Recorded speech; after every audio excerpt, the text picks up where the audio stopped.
మన తెలుగు అమ్మాయిల్ని కలవటం గానీ, చూడటం గానీ జరగాలంటే మనకొక వేదిక కావాలి.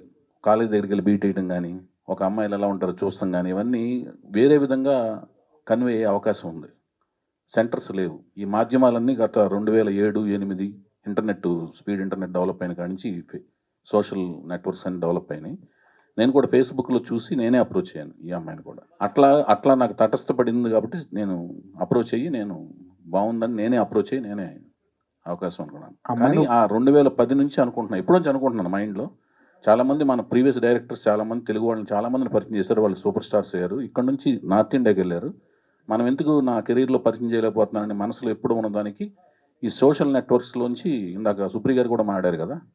ఇన్‌స్టాగ్రామ్‌లు అవన్నీ వచ్చిన తర్వాత కొంచెం ఈజీ అయింది. స్మార్ట్ ఫోన్స్ అవన్నీ రావటం వలన అమ్మాయిని ఒప్పించడం కష్టమైందా? వాళ్ళ పేరెంట్స్‌ని ఒప్పించడం కష్టమైందా? అది అంటే ఏం పెద్దగా ఏమి కష్టం ఏది కష్టం కాలేదు. వాళ్ళు కూడా హ్యాపీ ఫీల్ అయ్యారు నేను అప్రోచ్ అయిన తర్వాత.